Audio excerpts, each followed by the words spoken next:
So எம்முக்கு கிழக்கில் மற்றும் எஸ்ஸுக்கு தெற்கில் ஓ உள்ளது. ஓகேவா? சோ ஃபர்ஸ்ட் என்ன தெளிவா கவனிங்க. ஓகே, ஒரு பாயிண்டா நான் சொல்றேன், தெளிவா கவனிங்க. ஃபர்ஸ்ட் என்ன சொல்லிருக்காங்கன்னா எம்முக்கு கிழக்கில் மற்றும் எஸ்ஸுக்கு தெற்கில் ஓ உள்ளது. அதுக்கு என்ன அர்த்தம்? எம்மோட கிழக்கு திசையில யார் இருக்கா? ஓ இருக்காங்க. ஓகே, எம் நான் வந்து இந்த இடத்துல போடுறேன்.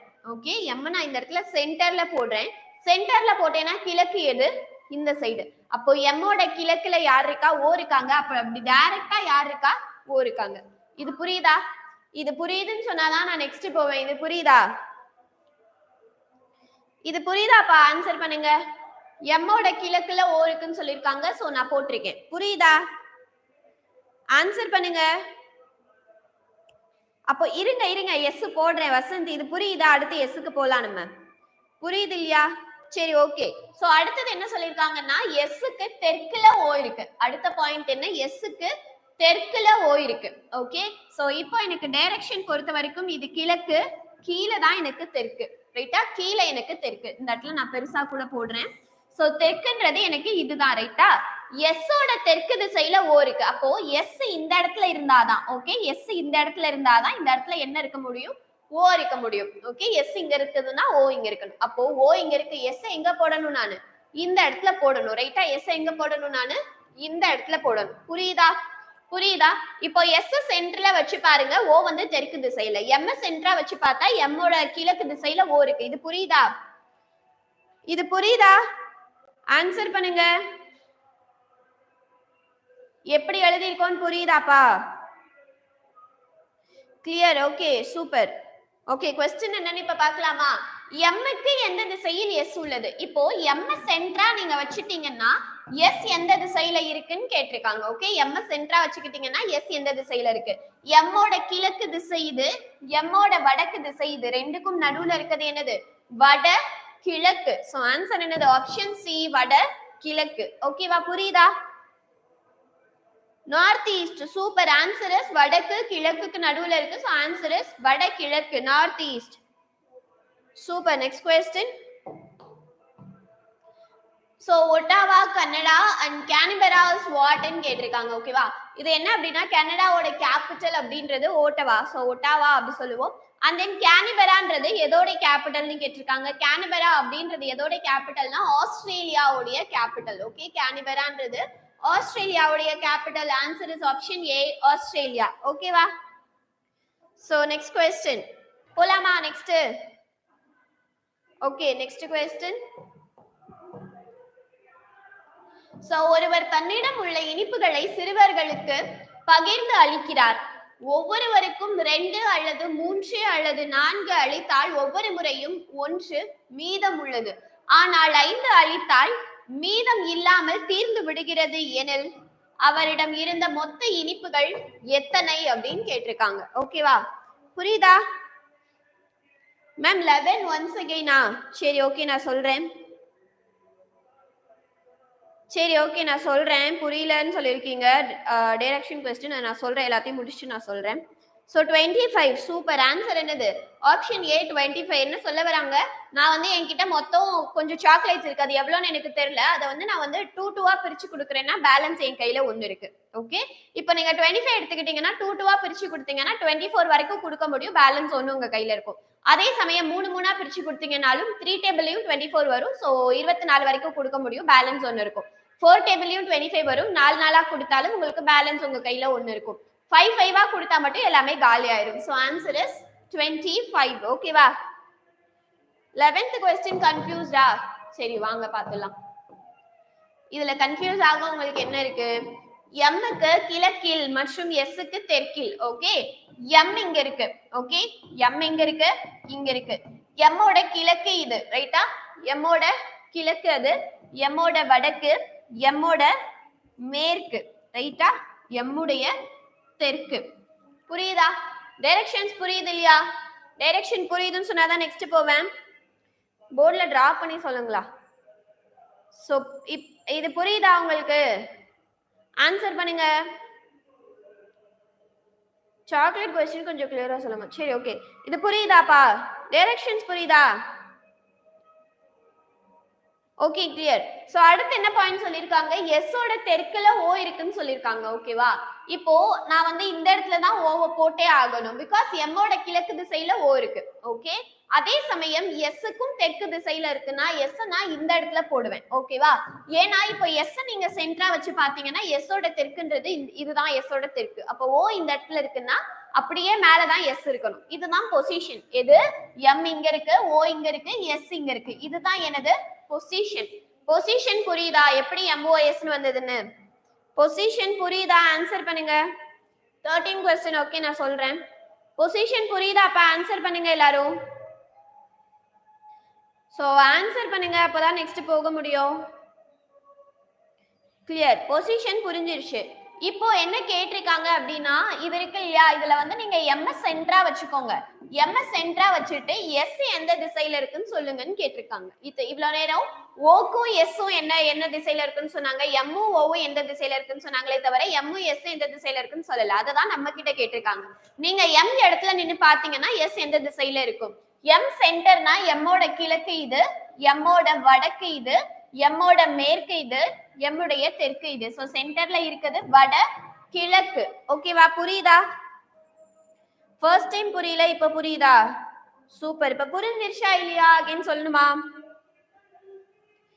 புரிஞ்சாப்பா? நெக்ஸ்ட் போலாமா? Chocolate question. Okay. So chocolate question நான் அகைன் வந்து சொல்றேன். क्वेश्चन பார்க்காதீங்க இப்போதைக்கு. கிளியர். நெக்ஸ்ட் போலாம். சாக்லேட் क्वेश्चन அகைன் சொல்றேன். என்ன சொல்லிருக்காங்க அப்படின்னா 2 ஆவோ 3 ஆவோ 4 ஆவோ நான் பிரிச்சு கொடுத்தா எனக்கு ரிமைனிங் 1 வருது. ஓகே, ரிமைனிங் என்ன வருது? 1 வருது. இதுவே நான் 5 பிரிச்சு கொடுத்தேன்னா எனக்கு ரிமைனிங் 0 வருது. இதுக்கு அர்த்தம் என்னன்னா ஏதோ ஒரு நம்பர், அது எந்த நம்பர்னு எனக்கு தெரியல, அந்த நம்பரை நான் 2 ஆலயோ 3 ஆலயோ 4 ஆலயோ டிவைட் பண்ணும் பொழுது எனக்கு ரிமைண்டர் 1 கிடைக்கணும். ஆனா 5 டிவைட் பண்ணும்போது ரிமைண்டர் 0 கிடைக்கணும். சரியா? இப்போ ஆப்ஷன்ல நமக்கு கொடுத்திருக்கிறது 25, 26, 27, 28. இதுல 5 டேபிள்ல நம்பர் வர நம்பர் அப்படின்னா அது 25 மட்டும் தான். அதை வச்சே நீங்க ஆன்சர் கண்டுபிடிச்சிடலாம். ரைட்டா? அதை வச்சு ஆன்சர் கண்டுபிடிக்கலாம். பிகாஸ் 25 மட்டும் தான் 5 டிவைட் பண்ணும்போது எனக்கு ரிமைண்டர் 0 வரும். ஆனா இதுல இன்னொரு கண்டிஷனும் இருக்கு. சப்போஸ் உங்களுக்கு ஆப்ஷன் எப்படி கொடுக்குறாங்கன்னா 30, 25 கொடுக்குறாங்க. 30, 25 கொடுக்குறாங்க. இதுல வந்து ஒரு ஆப்ஷனை நான் மாத்தி 30ன்னு கொடுக்குறேன். அப்போ நீங்க என்ன பண்ணணும் அப்படின்னா இது ரெண்டையும் 5 டிவைட் பண்ணீங்கன்னா உங்களுக்கு ரிமைண்டர் 0 தான் வரும். ரைட்டா? ஆனா இந்த கண்டிஷனை சாட்டிஸ்ஃபை பண்ணுதா அப்படின்றது தான் முக்கியம். இப்ப 30 சாக்லேட் என் கையில இருக்கு. அதை நான் ரெண்டா பிரிச்சு கொடுத்தா என்ன ஆகும்? மொத்தமுமே எனக்கு காலி ஆயிரும். ரிமைண்டர் 0ன்னு வரும். ஆனா எனக்கு என்ன வரணும்? ரிமைண்டர் 1ன்னு வரணும். அப்போ இதுவே ஆக்சுவலி தப்பு. புரியுதா? இதுவே 25 நான் 2 பிரிக்கிறேன். ஓகே, 25 நான் 2 டிவைட் பண்றேன் அப்படின்னா எனக்கு 24 ரிமைண்டர் 1. அதே மாதிரி 3 டிவைட் பண்றேன் அப்படின்னா 3 டிவைட் பண்றேன்னா 24 ரிமைண்டர் 1. அதே சமயம் 4 டிவைட் பண்றேன் அப்படின்னா எனக்கு என்ன கிடைக்கும்? 24. 6 டைம்ஸ் 24. அந்த இது 8 டைம்ஸ். அந்த இது எத்தனை டைம்ஸ்? 12 தடவை 24. ரிமைண்டர் எனக்கு 1 கிடைக்கும். ஃபர்ஸ்ட் கண்டிஷனை சாட்டிஸ்ஃபை பண்ணுது. எந்த நம்பர்? 25ன்ற நம்பர். இப்போ ரெண்டாவது கண்டிஷன் 5 டிவைட் பண்ணும் பொழுது எனக்கு 0 வரும். 25 5 டிவைட் பண்ணா 0 வரும். ரெண்டாவது கண்டிஷனுக்கு சாட்டிஸ்ஃபை பண்ணுது. இப்படி ஆப்ஷன் கொடுத்ததுனால கண்டுபிடிச்சிட்டோம். சப்போஸ் 30ன்னு கொடுக்குறாங்க. இப்போ 30 2 டிவைட் பண்றேன். 2 டிவைட் பண்ணா என்னப்பா கிடைக்கும்? 30 ரிமைண்டர் 0. ரிமைண்டர் எனக்கு 0 வரக்கூடாது, 1 வரணும். அப்ப அந்த கண்டிஷனே தப்பு. இதுவே 3 டிவைட் பண்றோம் 30. ஓகே, இதுலயும் 30 வரும். 10 டைம்ஸ் 30. So reminder 0. அப்ப இதுவும் தப்பு. இதுவே 4 டிவைட் பண்றேன். ஓகேவா? 30 4 டிவைட் பண்றேன். 28ன்னு கிடைக்குது. Divided by 2. ரிமைண்டர் எனக்கு 1 வரணும், ஆனா 2 வருது. ஆனா இந்த கண்டிஷனை மட்டும் சாட்டிஸ்ஃபை பண்ணுது. எனக்கு ரெண்டு கண்டிஷனுமே சாட்டிஸ்ஃபை பண்ணும். So answer is 25. இப்ப புரியுதா? புரியுதாவா? டவுட் இருக்கா? இப்ப புரிஞ்சிச்சா எல்லாருக்கும்? சோ ஆன்சர் பண்ணுங்கப்பா. யாரெல்லாம் புரியலன்னு சொன்னீங்க இந்த क्वेश्चन ஆன்சர் பண்ணுங்க. முனியப்பன் புரிஞ்சா? நீங்க கேட்டீங்க. தென் மணிமேகலை புரியுதா? வேற யார் கேட்டீங்க? புரிஞ்சாப்பா இந்த क्वेश्चन எல்லாருக்கும்?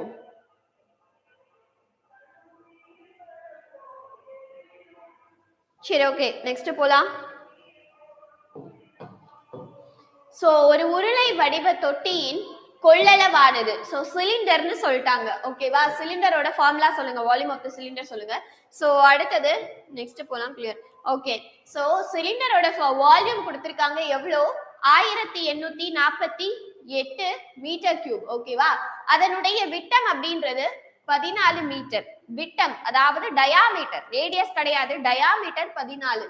அதனுடைய ஆழம், அதனுடைய ஹைட் என்னன்னு கேட்டிருக்காங்க. என்ன கொடுத்திருக்காங்க? டயாமீட்டர் கொடுத்திருக்காங்க. என்னென்ன கொடுத்திருக்காங்க? வால்யூம் கொடுத்திருக்காங்க. ரைட்டா? Volume is equal to 1848. அதே மாதிரி டயாமீட்டர் கொடுத்திருக்காங்க. Diameter is equal to 14. அடுத்தது ஹைட் உங்ககிட்ட கேட்டிருக்காங்க. ஃபார்முலா என்னன்னு சொல்லுங்க பார்க்கலாம். ஃபார்முலா என்னதுப்பா?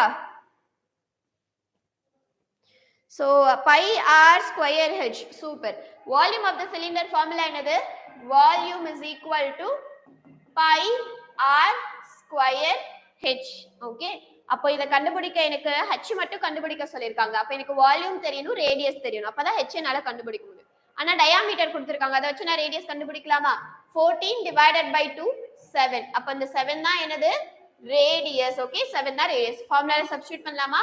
வால்யூம் 1848, பையோட வேல்யூ 22/7, ரேடியஸோட வேல்யூ 7 into 7 into h. இதெல்லாம் கேன்சல் பண்ணுவீங்க. அப்ப h equal to 1848 divided by 22 into 7. அப்ப h equal to 12. ஓகேவா? ஆன்சர் என்னது? h equal to 12.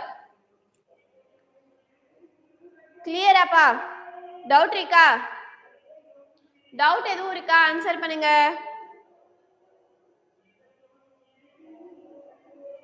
புரிஞ்சா இது? முத்துப்பாண்டி ஒன்ஸ் அகைன் கேட்டிருக்கீங்க. ரொம்ப சிம்பிள். ஃபார்முலால மட்டும் தான் சப்ஸ்டிட்யூட் பண்ணும். ஃபார்முலா வந்து volume equal to pi r square ஹெச்ன்றது ஃபார்முலா. எனக்கு क्वेश्चनல வால்யூமோட வேல்யூ கொடுத்திருக்காங்க, டயாமீட்டர் கொடுத்திருக்காங்க. டயாமீட்டர்ல இருந்து ரேடியஸ் கண்டுபிடிக்கணும் அப்படினா ரேடியஸோட ஃபார்முலா என்னன்னா radius is equal to diameter divided by 2. Okay, so அப்ப diameter 14 divided by 2 7. So radius equal to 7. அத சப்ஸ்டிட்யூட் பண்ணிருக்கோம். அவ்வளவுதான். ஓகேவா? So next question. ஒரு கட்டிடத்தின் உச்சியின் கீழே உள்ள ஒரு பொருளை காண இறக்க கோணம் 30 எனில் பொருளிலிருந்து கட்டத்தின் உச்சியை காணும் பொழுது ஏற்படும் ஏற்ற கோணம் என்னன்னு கேட்டிருக்காங்க. சோ ஆக்சுவலா இந்த மாதிரி ஒரு ட்ரையாங்கிள் இருக்கான். ஓகே, இந்த மாதிரி ஒரு ட்ரையாங்கிள் இருக்கு. மேல இருந்து கீழே வந்து டிகிரி வந்து 30 டிகிரின்னு சொல்றாங்க. ஓகேவா? சோ கட்டிடத்தின் உச்சியை காணும் பொழுது ஏற்படும் கோணம். சோ கீழ இருந்து, ஓகே, கீழ இருந்து நான் இங்க பார்க்கணும்னா இதோட ஆங்கிள் என்னன்னு கேட்டிருக்காங்க. So 90 degree minus 30 degree equal to 60 degree. Answer is 60. Ma'am 1828 22 into 7 not 227.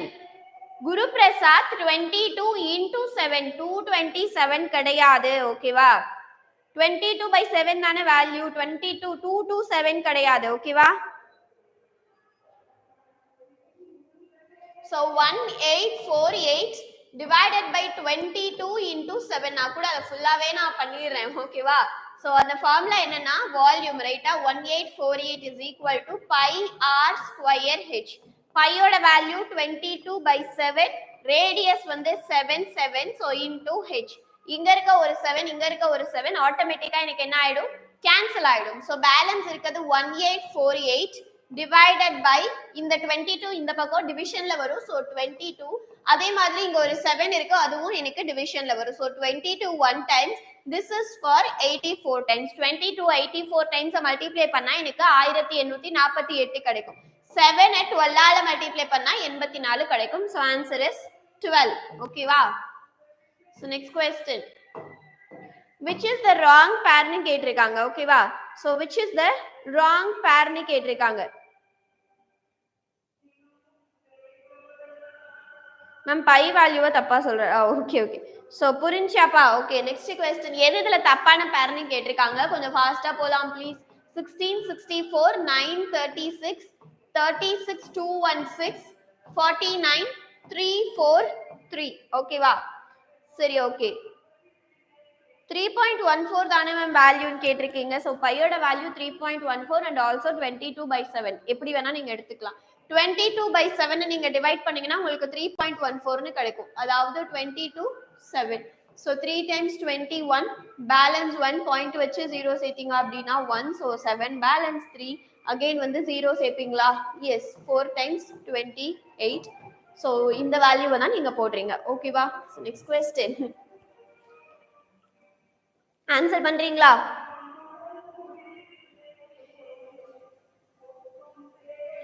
Time இருக்கு ஸ்லோவா போங்களா ஸோ ஓகே நாட்கள் பக்கத்தில் வந்து நாம் வெற்றி பெறுவோம் என்று நம்பிக்கை ஓகே ஸோ பாருங்க ஃபாஸ்டா போறது ஸ்லோவா போறது டைம் இருக்கு இல்லைன்றது பிரச்சனை கிடையாது நம்ம சின்ன சின்ன சம்ல டைம் வேஸ்ட் பண்றோம் ஓகேவா ஸோ பாருங்க இந்த ப்ராப்ளம் பாருங்க 4 ஸ்கொயர் இது வந்து 4 கியூப் ஓகே ஸோ அதே மாதிரி இங்க என்ன இருக்கணும் 3 ஸ்கொயர் இருக்கணும் 3 கியூப் இருக்கணும் அங்கே இதே மாதிரி 6 ஸ்கொயர் இருக்கணும் 6 கியூப் இருக்கணும் 7 ஸ்கொயர் இருக்கணும் 7 கியூப் இருக்கணும் 4 ஸ்கொயரோட வேல்யூ 16 அண்ட் 4 கியூபோட வேல்யூ 64 கரெக்டா இருக்கு 3 ஸ்கொயரோட வேல்யூ 9 3 கியூபோட வேல்யூ 27 ஆனா இங்க 36 இருக்கு அப்ப இதுதான் தப்பான பேர் அடுத்தது 6 ஸ்கொயர்ன்றது 36 6 கியூப்ன்றது 216 49 343 சோ தப்பான பேர் 936 ஓகேவா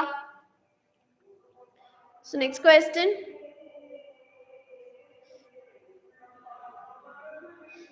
square value and cube value super அதி சோ நெக்ஸ்ட் melt என்பதை question mark division and then star plus என்றும் time என்பதை star dollar question mark division என்றும் குறித்தால் lime என்பது what ன்னு கேட்டிருக்காங்க ஓகேவா சரி ஓகே சோ ஃபர்ஸ்ட் நம்ம கிட்ட கேட்டிருக்கிறது lime ரைட்டா சோ l ன்றது questionல இருக்கு மூணாவது சோ this is star அடுத்தது i ன்றதும் ime questionல இருக்கு சோ அங்க வந்து dollar question mark division இந்த ஆப்ஷன் எங்க இருக்கு ஆப்ஷன் A ஓகேவா இந்த क्वेश्चन ஆல்ரெடி பார்த்தோம் இல்லையா